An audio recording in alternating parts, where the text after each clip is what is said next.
Hey, what's going on, everyone? Dan the Glassman here. You're watching the Glassman's World. And I kind of wanted to just go over something real quick here. You know, a lot of talk going on about how the Maui wildfire is now the deadliest in modern U.S. history. Hawaii's Maui fire now the deadliest in modern U.S. history. Same language. Hawaii, Maui, same thing, right? 2 weeks ago, Maui's fire death toll raises to 96, becoming the deadliest wildfire in modern U.S. history. Reaching 96, it's the deadliest.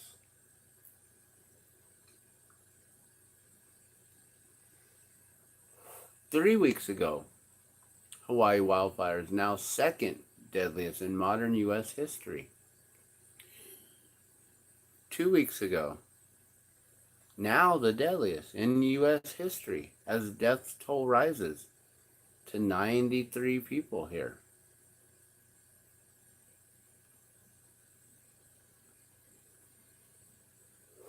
Testigo, America's deadliest fire.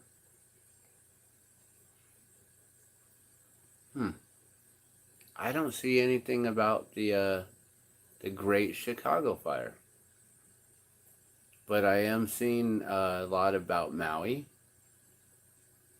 being the deadliest with only 96. A death toll 96, 93, 96.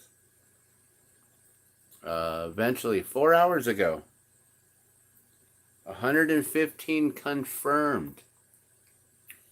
As of right now, today, 4 hours ago, this is our most recent confirmations.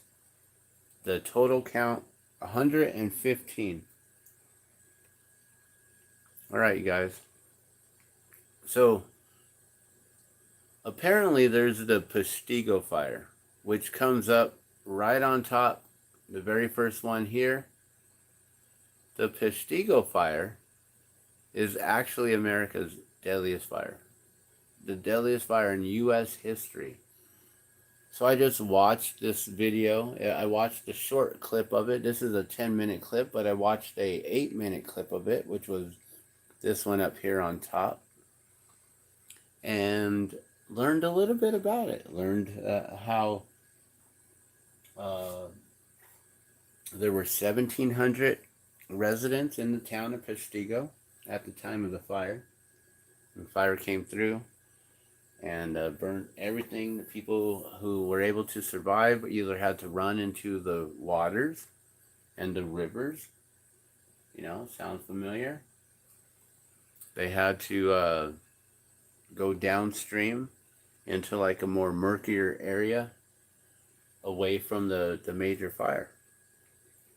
In the morning, they said that they found 1,100 individuals who had succumbed to the fire. Out of 1,700 citizens, 1,100. But then they said that there were even more, with a death count of up to 1,600 to 2,200 individuals. And I'm like, well, where are these extra 500 coming from? Maybe from outside cities or, you know, on the outskirts of the town or something like that. So with that number there, and let's go over here to, let's just take a look right here at a quick search. You know, we did a quick search right here to just see what would come up, right?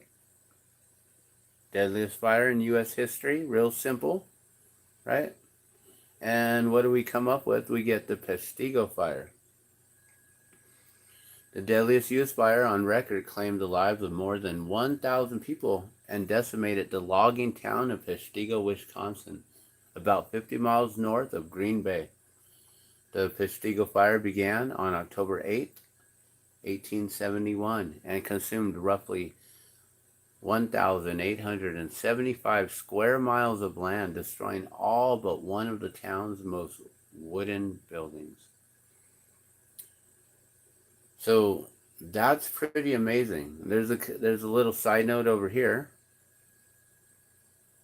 The deadliest fire in U.S. history is the Peshtigo fire that occurred on October 8th, 1871, in the rural Wisconsin logging town of Peshtigo. The fast-moving wildfire killed 800 residents in Peshtigo alone and claimed as many as 2,400 total victims, making it the deadliest fire in recorded North American history. So this is Wisconsin, which is the United States, right? So this is the deadliest fire in U.S. history, with 800 of the residents taken out and upwards of up to 2,400 total victims. So let's go over here. So, you know, I scrolled down a little bit here and was like checking out some things, right? And of course, right away, you know, news about the deadliest fire in U.S. history, right? So we're now back over here, and we see that they're basically explaining that the Maui Inferno is the deadliest wildfires in U.S. history, right? 114. I think we're at 115 is the total. 115 right here. And they've stopped at 115 for a while now. So then I went to this here, the 5 deadliest wildfires in America history, right? So we go to the History Channel, which I already have it opened up right here. And lo and behold, you get to the History Channel, and they've got, you know, this image here, which is the 2018 campfire near Big Bend, California. Interesting. You can see the credits right there. I don't know if the focus is that well for you, but it does say the 2018 campfire near Big Bend, California. Credit goes to Josh Edelson / app via Getty Images. All right, so let me go on ahead and read you some history here from the History Channel. Thank you. All right. So North America has a long and painful history of wildfires. While today's biggest and deadliest wildfires typically strike the western United States, where climate change has lengthened and aggravated the annual fire season, some of the worst wildfires in North American history ravaged the Midwest and Canada. Number 1. The Peshtigo Fire and the Great Fires of 1871.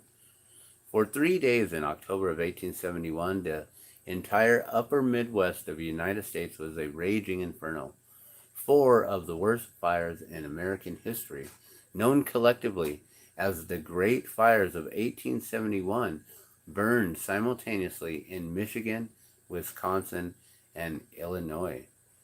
Among them was the legendary Great Chicago Fire that killed an estimated 300 people, charred 17,500 buildings, and left 100,000 people homeless.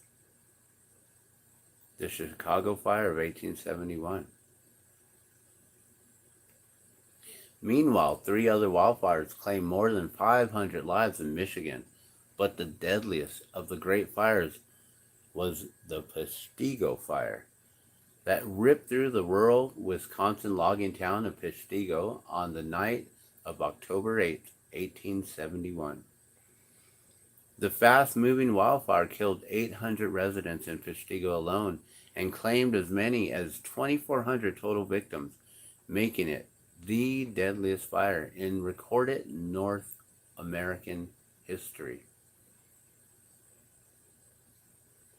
And there's an illustration of the Great Fire of Peshtigo in Wisconsin People are shown trying to run and flee the fire in a chaotic scene.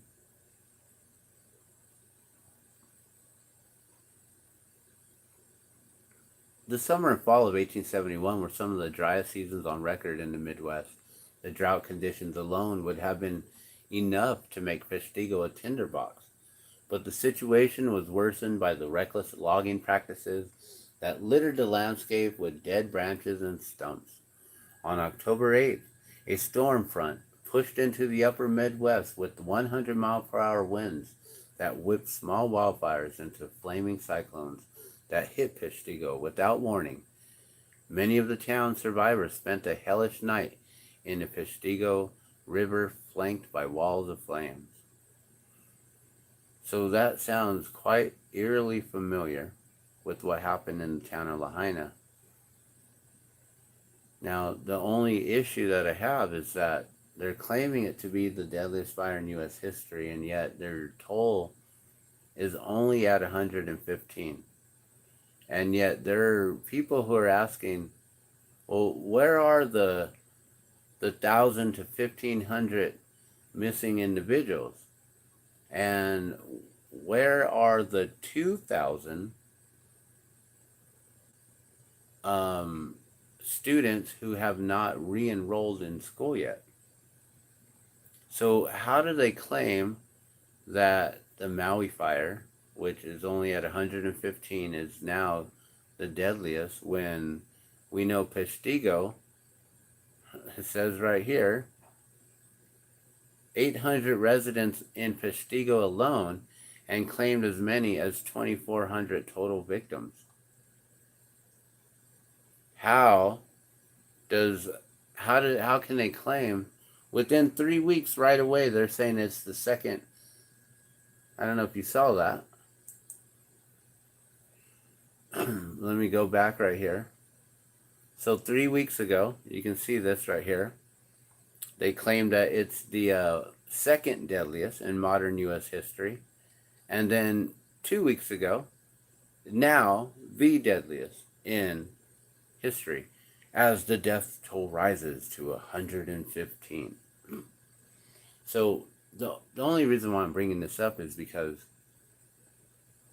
if they're already claiming this, they have the media claiming it as being the number one, then we know that the death toll is going to have to exceed this number right here, 2,400 total victims.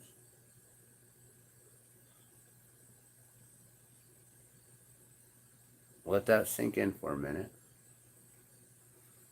2,000 students have not been re-enrolled in school.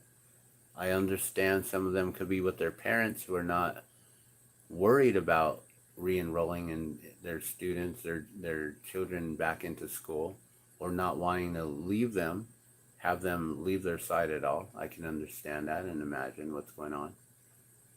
They're busy getting food and water and shelter and fuel, making sure they can even get fuel to get around.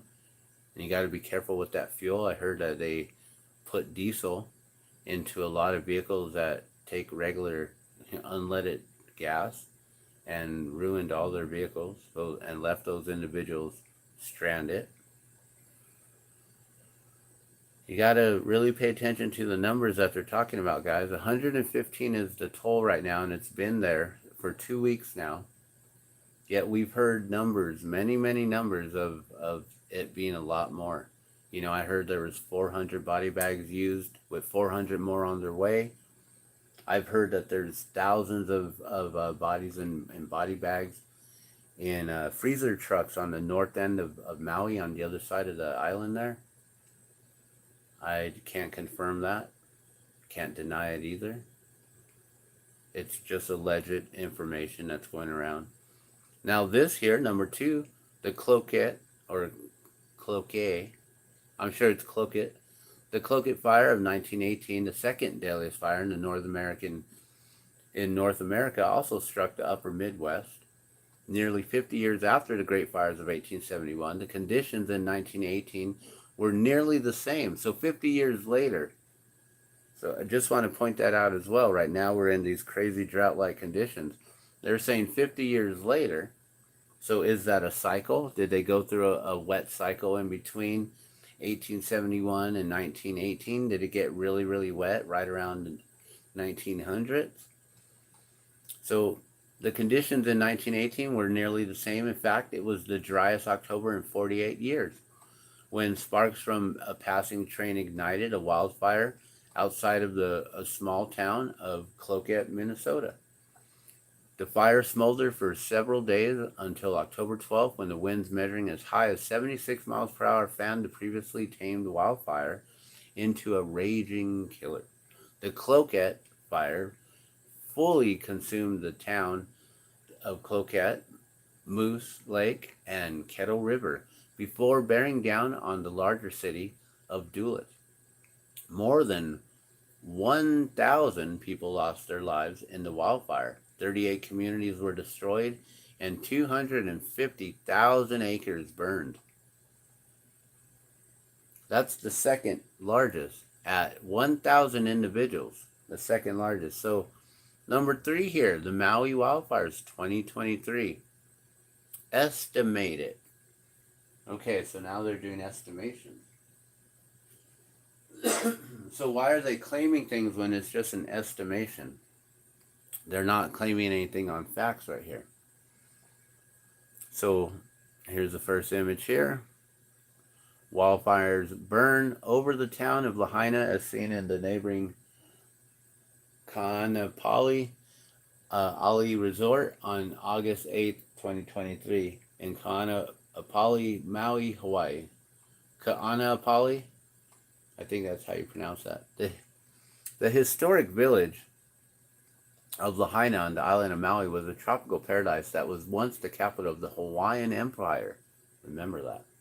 But on August 8th, 2023, gusting winds from a passing hurricane fueled some existing brush fires into an uncontrollable inferno that leveled Lahaina, killing dozens of unsuspecting residents and tourists. Dozens. The trouble started not long after midnight in the early hours of August 8th when authorities reported a brush fire in the Maui upcountry. The rolling hills and volcanic mountains near the center of the island. The second fire sparked outside of Lahaina around 6:30 that morning, but Maui fire authorities reported that it was fully contained by 9 a.m. Then gusting winds from Hurricane Dora, which passed the Hawaiian Islands hundreds of miles to the south, fanned the brush fires back to life. I thought they were 100% contained. If they're 100% contained, there's no way you can fan a brush fire back to life. But in the confusion and chaos, many residents of Lahaina didn't know what they were surrounded by, and tightening circles of flames. When escape routes were blocked by choking smoke and searing heat, not by the officers? Some desperate residents scrambled into the ocean and remained there for hours. The death toll from the Maui wildfire stands at 114 as of August 21st. It's now 115, I believe. Already making the blaze the deadliest U.S. fire. And how do they call that? It stands at 114, already making the blaze the deadliest U.S. wildfire in more than a century.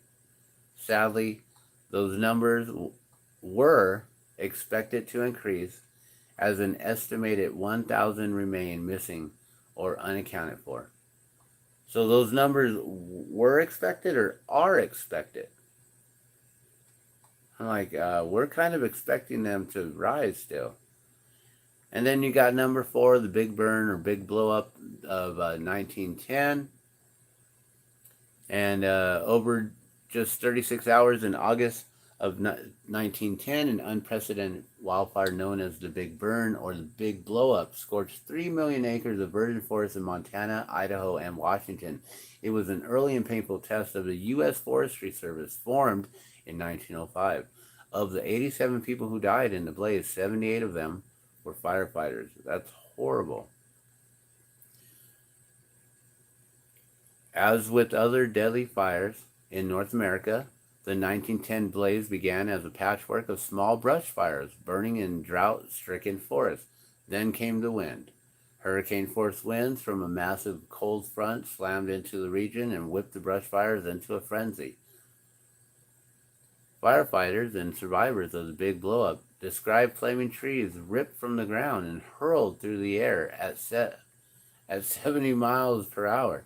The heat was so intense that trees exploded like Roman candles, according to one survivor. This is in 1910. So hot, they exploded. That's kind of interesting. The death and destruction brought by the big blowup convinced the U.S. Forestry Service to combat and contain even the smallest forest fires to avoid another massive conflagration. That's interesting.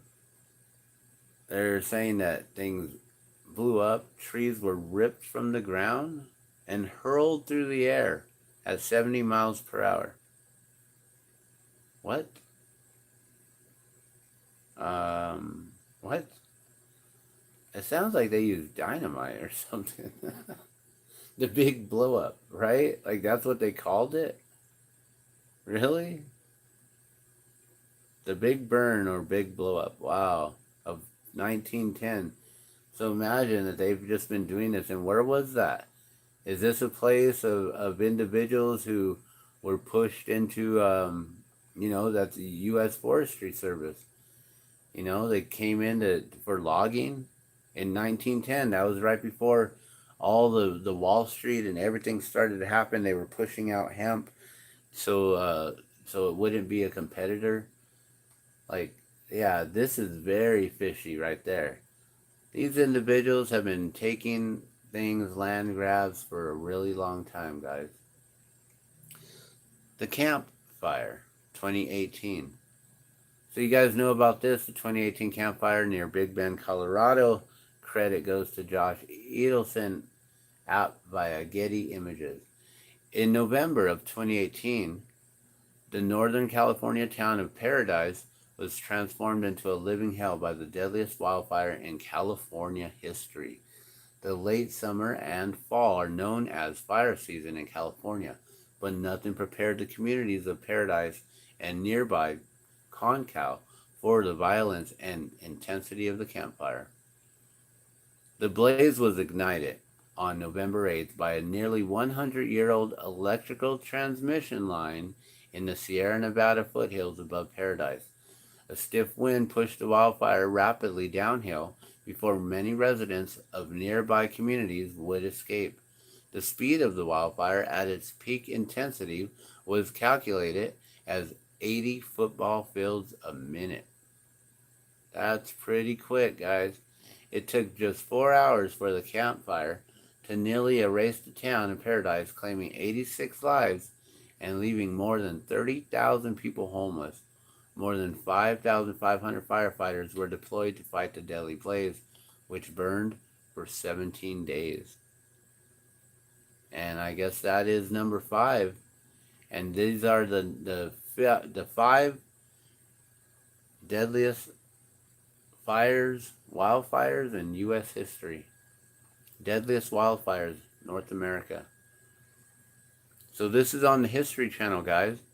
And they have this as number 3, but yet they've been claiming this to be the number 1.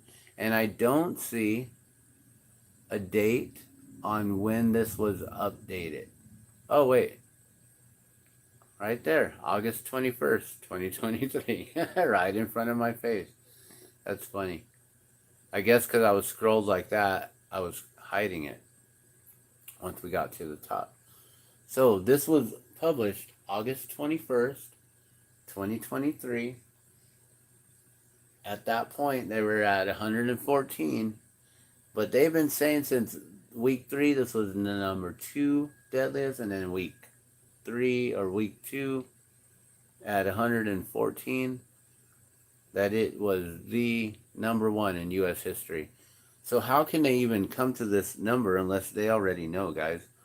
They know exactly how many individuals they found in the in the ocean, just to the south and west of Lahaina there, towards Maui.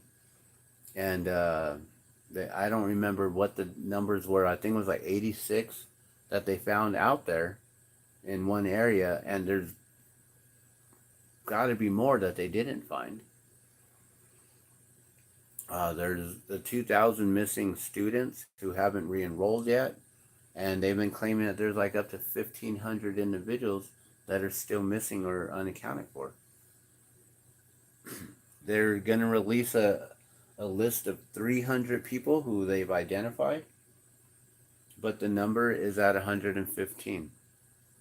So these numbers aren't making any sense, guys. They're just throwing numbers out there, and nothing's adding up. I don't know if they know how to do math or how to research any history or put out any factual information for these individuals and let us know what's going on. But the number one is the Peshtigo fire. Let's remember what this number is, guys. 800 residents in Peshtigo alone, and as many as 2,400. So they're going to say that the numbers are 115 with as many as 2,000 or something. It's got to be more than this, right? It's got to be more than the 2,400 plus 800. You know, you do the math right there, and that's 3,200, right? 3,200. If they're already claiming Lahaina is going to be the deadliest in U.S. history, does that mean that it's going to reach that number? 3,200 individuals? 1,500 individuals plus the 2,000 students? That's 2,500 right there. If it's going to exceed 3,200, I don't know. But this is really sad, guys. So just, remember to question everything on what's going on. Don't let them just give you the information and just take it with a grain of salt. Make sure that you really, really are looking into this. Do your due diligence to really pay attention to what's going on. Pay attention to what they're saying, but also especially pay attention to what they're not saying. I'm going to let you guys go. I just wanted to cover this real quick. We're going to keep this short and sweet at under 30 minutes. That's kind of like shocking for me. Usually I go an hour, 2 hours talking about this stuff. But we're going to keep this short and sweet. This is on the History channel, history.com/news/deadliest-wildfires-north-America. And as you can see, the number one is there, and you know what the numbers are. So for Lahaina to exceed those numbers, it's going to be extremely sad once again for everyone. All these victims that have already gone through so much, and then they're going to have to mourn and grieve some more. They held a candlelight vigil tonight. I don't know if anyone watched that. I did try to stream a little of that towards the end of it. It wasn't that long. And I didn't catch the actual sun setting at the ceremony right before I was recording. I should have got that. So I'm sorry I didn't. But you can see it's like 2.5 hours. You can watch the whole thing. It's everywhere on YouTube. So go check that out. And with that, I just send you my love and my blessings. Let's continue to pray for the children of Lahaina and for everyone there. There is a call to action right now. We need to raise $3.5 billion in order to buy back basically to pay off all the mortgages there in Lahaina. So then all of the residents there can have their deeds, the titles to their land given to them in hand. And that way the banks can't foreclose on them. And so $3.5 billion is what Eric West from Hawaii Real Estate has figured out with a friend of his who I believe is an accountant. and they've crunched the numbers. They, Eric West is a realtor, so he knows all about the real estate and the properties and how many properties there are and how much is owed, or kind of average or so. So they came up with that number, $3.5 billion, guys. That's the new call to action, and that's what we got to do. All right, you guys have a beautiful night. Be sure to share this all out. Make sure you watch the playlist Maui Fires. This video will be going into there as well, and so many more. We're probably over 200 now at this point. 200 videos saved in the Maui Fires playlist. I also need to go through that list and see if any of those videos have been deleted yet. What I'd like to do is take photocopies, take a photo documentation, proof, evidence of what's been up there and what they've removed. If anything gets removed, at least we'll be able to see what it was, because when they remove it, then you won't even be able to tell what it is. So with that being said, I'm gonna let you all go. You guys have a beautiful night. Love and blessings to you all.